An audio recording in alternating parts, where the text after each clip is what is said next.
Alors tout le monde est à la recherche de cette vie heureuse. Tout le monde est à la recherche du bonheur.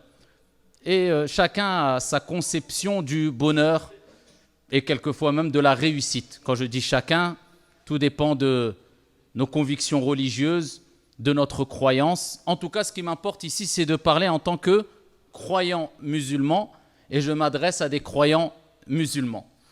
On va donner quelques clés afin de pouvoir goûter à la félicité, à la réussite et au bonheur. As-sa'ada fi dunya wal akhirah bi'idhnillahi tabaraka wa ta'ala wa billahi tawfiq. On ne va pas s'étaler en citant sans exemple ou alors en donnant 100 clés, mais ça va tourner, cette intervention va tourner autour de 3 clés qui sont indispensables en tout cas. Il y a d'autres clés, il y a d'autres éléments, il y a d'autres paramètres qui rentrent en compte en dehors de ces clés-là afin de goûter au bonheur. Mais en tout cas, on ne peut se passer de ces 3 clés. C'est impossible. Celui qui prétend vouloir goûter au bonheur éternel en se passant de ces 3 clés que je vais vous donner ou d'une de ces 3 clés, eh bien, il se trompe complètement. Je me répète, je parle en tant que croyant musulman. Après, libre à chacun de croire à ce qu'il veut et d'avoir sa conception du bonheur comme bon lui semble. Mais en tout cas, nous, on a notre conception du bonheur et cela est vérifié dans la vie de tous les jours. Quand on est croyant et qu'on met en application ces clés, eh bien, on ressent le bonheur. Et on peut traduire le bonheur par un sentiment. C'est un sentiment, bien sûr, le bonheur, puisque ce sentiment réside dans le cœur. On le sait toutes et tous, on ressent quelque chose dans le cœur quand on est heureux. Donc c'est un sentiment. Le bonheur, c'est un sentiment intérieur qui se manifeste par le calme de l'esprit. C'est ce que tout le monde cherche. Souvent, quand tu dis à des parents, voilà ce que ça va, et quand les parents nous disaient, à l'époque, même jusqu'à aujourd'hui, les personnes plus âgées ont l'habitude de répéter cette même phrase. Quand on leur dit, est-ce que ça va, qu'est-ce que tu souhaites? Ils disent, on veut quoi? L'ahna. C'est ça? L'ahna, parce que ça n'a pas de prix. Tu peux avoir de l'argent, tu peux avoir ce que tu veux, mais si tu n'as pas l'ahna, si tu n'as pas cette tranquillité, bien tu n'as rien. Et c'est pour cela que le bonheur, c'est un sentiment intérieur qui se manifeste par le calme de l'esprit, la tranquillité de l'âme et du cœur.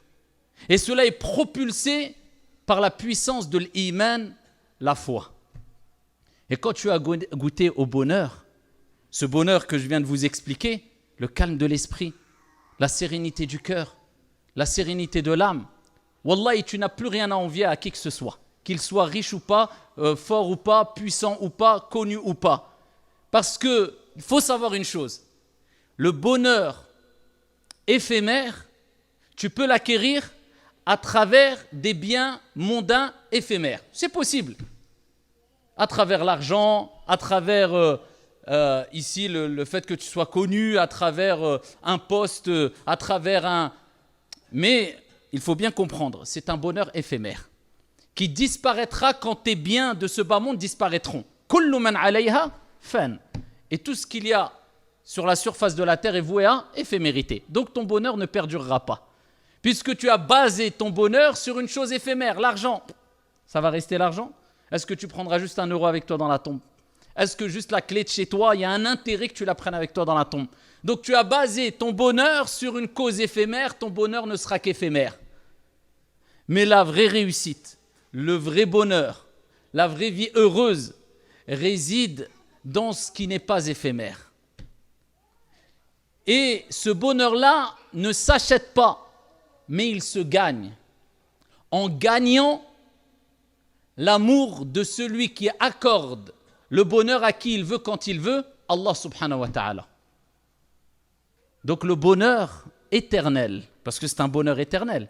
Le croyant qui a goûté à ce bonheur-là sera heureux, on est bien d'accord, ici-bas mais aussi dans le delà.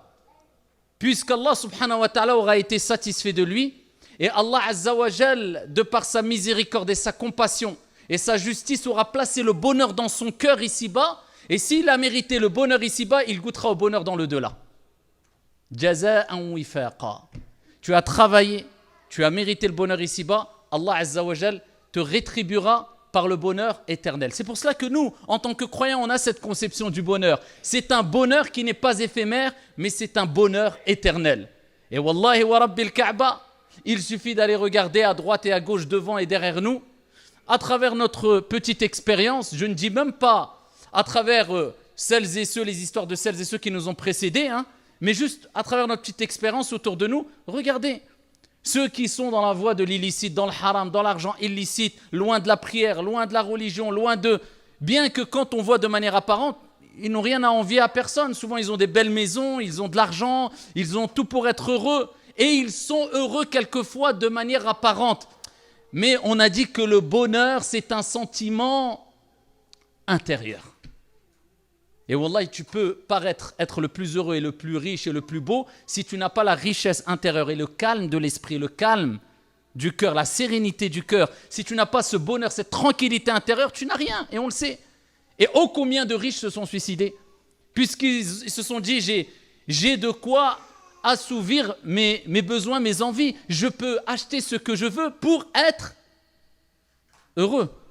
Le but, quand on veut avoir de l'argent, quand on veut avoir le pouvoir, c'est pourquoi? Le but, c'est quoi? C'est avoir du plaisir pour être heureux. Mais quand il a tout cela, et qu'il se dit, je peux même aller sur la Lune si je veux, j'ai tellement d'argent, je fais ce que je veux, je peux organiser ce que je veux, je peux avoir ce que je veux, je peux acquérir ce que je veux, mais il sent toujours un vide. Bien, il se rend compte, bon gré mal gré, qu'en fait, le vrai bonheur, ce n'est pas ce qui est palpable physiquement à travers les richesses et les biens d'ici-bas, mais c'est le sentiment intérieur qui se manifeste par un calme de l'esprit, un repos de l'âme, une tranquillité du cœur. Et cela ne peut être propulsé que par la puissance de l'iman, la foi. Alors il y a plusieurs éléments pour acquérir le bonheur de manière générale. Nous, en tant que croyants musulmans, on dira c'est la religion. Mais il faut pousser un peu plus loin et chercher à savoir quelles sont les clés les plus importantes pour goûter à ce bonheur. De manière quotidienne, chaque jour. Matin, midi et soir. Que ça ne soit pas ponctuel, mais que tu vives heureux. Bien sûr, on se comprend. Il y aura des moments de tristesse, il y aura des moments de douleur, il y aura des malheurs dans la vie. C'est sunnatullah. Ça, c'est le décret d'Allah subhanahu wa ta'ala. Allah azza wa jalla a dit au prophète alayhi salatu wa salam dans le Coran وَلَا تَكُ فِي ضَيْقِ مِمَّا يَمْكُرُونَ إِنَّ اللَّهَ مَعَ الَّذِينَ اتَّقَوْا. Et ne sois pas وَلَا تَكُ فِي ضَيْقِ مِمَّا يَمْكُرُونَ.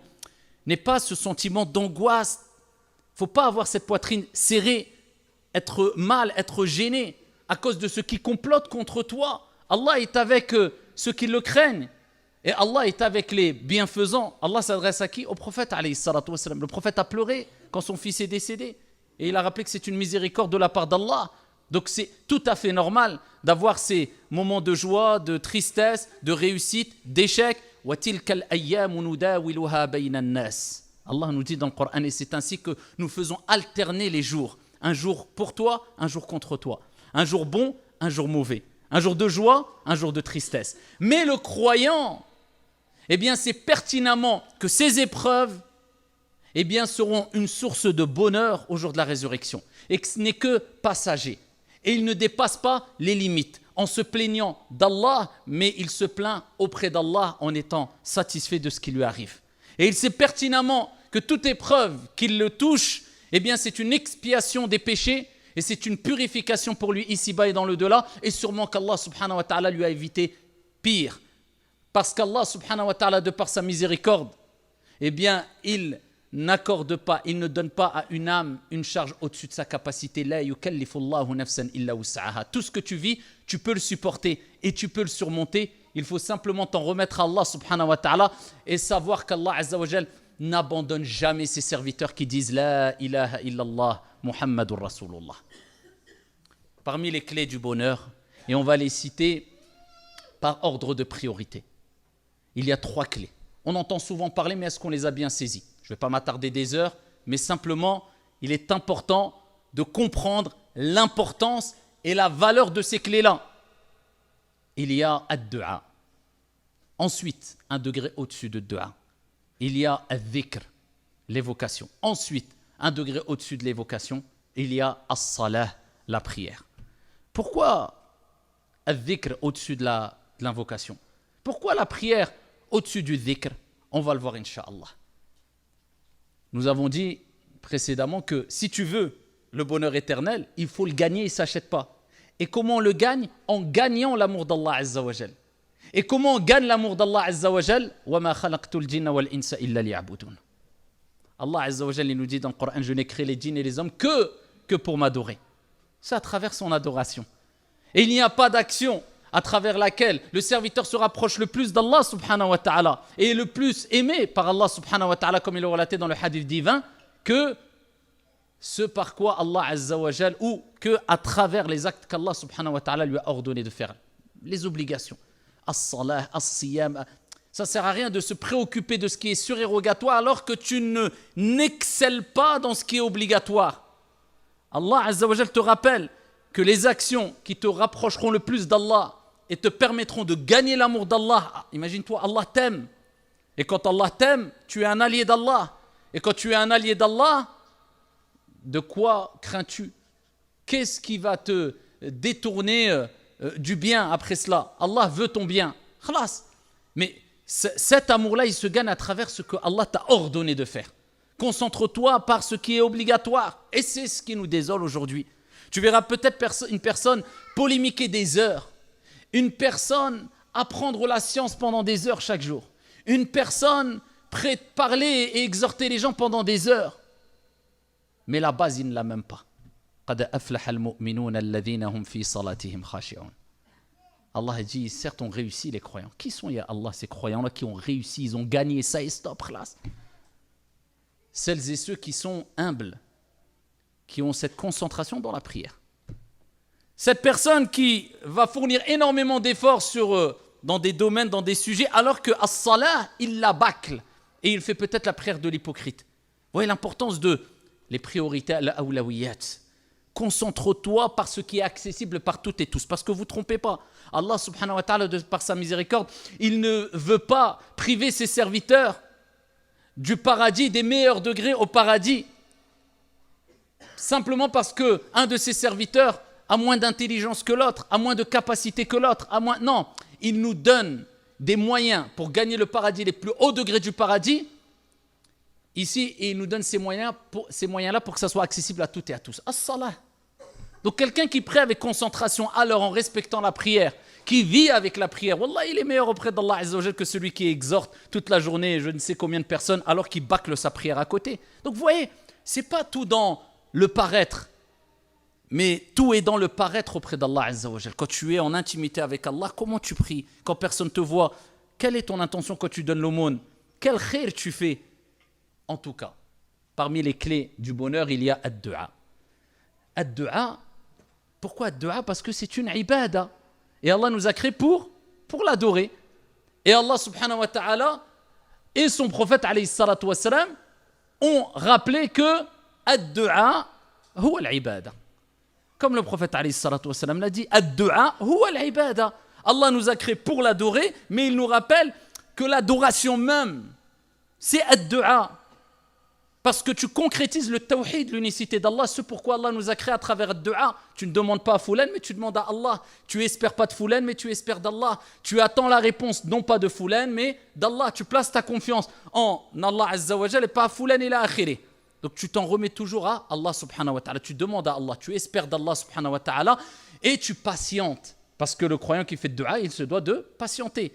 Comme le prophète alayhi salatu wa salam a dit, Allah exauce les invocations tant que le serviteur ne se précipite pas en désespérant de l'exaucement. Oh, j'ai invoqué pendant tel et tel jour, telle et telle semaine, et Allah n'a pas accepté mon invocation. Alors que peut-être, juste quand il a dit cela, Allah allait accepter son invocation. C'est pour ça qu'Omar ibn al-Khattab et d'autres compagnons disaient, nous, on ne se préoccupe pas de quand et comment la dua va être exaucée, mais comment invoquer Allah subhanahu wa ta'ala. Eux, ce qu'ils voulaient, c'est pas est-ce qu'Allah va accepter mon invocation? Non, comment j'invoque Allah? En me concentrant, en ayant un cœur présent, car le prophète alayhi salatu wa salam a dit Allah n'accepte pas l'invocation venant d'un cœur inattentif. En respectant les bienséances, je commence en glorifiant Allah subhanahu wa ta'ala, en priant sur le prophète sallallahu alayhi wa sallam. Ensuite, at-takhliya qabla at-tahliya, la purification avant l'ornement, je demande pardon à Allah subhanahu wa ta'ala. Ensuite, ici, je demande ce que je veux. Je termine par la prière sur le prophète alayhi salatu wa sallam. Pourquoi? Parce qu'ils savaient que dès qu'ils lèvent les mains, ils sont en train d'adorer Allah. qu'Allah a accepté ton invocation ou pas, tu as adoré Allah subhanahu wa ta'ala. Ad-du'a huwa al-ibada. Et votre Seigneur a dit, invoquez-moi, j'accepterai votre invocation. Innal ladhina yastakbiruna an ibadati. Donc Allah azza wa jalla a dit, quant à ceux qui s'enorgueillissent, quant à mon adoration, qui ne veulent pas m'invoquer, mais comment il a appelé l'invocation? An ibadati, mon adoration. Donc Allah a appelé ad-du'a al-ibada aussi. Comme le prophète alayhi salatu wa sallam a dit, ad-du'a huwa al-ibada. L'invocation, c'est l'adoration même. Alors, ici, avant de parler de du'a, permettez-moi de montrer une distinction entre ad-du'a et ad-dhikr. Parce que vous savez, quelquefois on entend les invocations du soir et du matin, mais c'est du dhikr ou c'est du'a. C'est quoi? C'est l'invocation ou l'évocation? Il y a une nuance entre les deux, mais ils se rejoignent. On appelle le dhikr, le rappel, tout ce qui nous permet de nous rapprocher d'Allah subhanahu wa ta'ala. Tu penses à Allah, tu es dans le dhikr. Tu évoques Allah, tu es dans le dhikr. Tu pries, tu es dans le dhikr. Tu fais du tasbih, tu es dans le dhikr. Tu fais du'a, tu es dans le dhikr. Ça, c'est son sens général. Et Allah azza wa jalla nous a appelés à l'évoquer énormément, comme on le verra par la suite.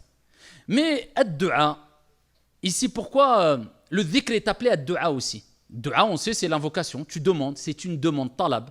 Ya Allah, je veux ça. À partir du moment où tu demandes, tu es dans l'invocation. Et le dhikr, c'est l'évocation. Mais le dhikr est appelé aussi invocation. Pourquoi? Dans des hadiths, le prophète alayhi salatu wa salam, par exemple, quand il parle du jour de Arafat, il dit la meilleure des du'a, c'est du'a le jour de Arafat. Et la meilleure des du'a, des choses que j'ai dites moi et les prophètes qui m'ont précédé, c'est quoi? C'est quoi? La ilaha illallah, wahdahu la sharika lah, lahul mulk wa lahul hamd wa huwa ala kulli shay'in qadir. Le prophète l'a appelé du'a. Elle est où la du'a dans ce dhikr? Pourquoi le prophète l'a appelé du'a? C'est un dhikr ou c'est une du'a? C'est une évocation ou c'est une invocation? C'est un dhikr, c'est pas une du'a, c'est pas une demande. Tu fais un dhikr, tu glorifies Allah. Mais pourquoi il l'a appelé invocation? Parce que tout dhikr qui implique l'espérance de l'exaucement d'une invocation est considéré comme une du'a. D'accord? Par exemple, le prophète alayhi salatu wa sallam nous dit, celui qui dit 100 fois par jour Subhanallahi wa bihamdih, gloire à Allah et louange à Allah, ou bien gloire et pureté à Allah subhanahu wa ta'ala, se verra pardonner tous ses péchés, même s'ils sont aussi nombreux que l'écume de la mer, rapporté par Muslim. Donc toi, quand tu fais de dua, en général, tu demandes quoi à Allah? Qu'Allah pardonne tes péchés. Mais quand tu as entendu ce hadith-là, tu vas faire du dhikr ou tu vas faire une dua? Tu vas faire du dhikr, tu vas glorifier Allah, on est d'accord? Tu vas dire Subhanallahi wa bihamdi. Elle est où la demande? Il n'y a pas de demande là directe. Mais tu fais ce dhikr 100 fois parce que tu espères quoi? Le pardon d'Allah subhanahu wa ta'ala. Donc à travers ce dhikr, c'est comme si tu demandais à Allah de te pardonner. Voilà pourquoi le dhikr est appelé aussi ad-du'a. Tout dhikr qui implique l'exaucement d'une demande ou d'une espérance quelconque est quelque part aussi une du'a. Voilà pourquoi le prophète alayhi salatu wa salam, quand il parle de dhikr dans certains hadiths, il le nomme ad-du'a. Et voilà pourquoi il n'y a pas de mal d'appeler du dhikr ad-du'a. Et c'est pour ça qu'on dit les invocations du soir et du matin, alors que la plupart, ce n'est pas des demandes, mais ici, c'est du dhikr, c'est de l'évocation, c'est de la glorification. Nous glorifions Allah subhanahu wa ta'ala.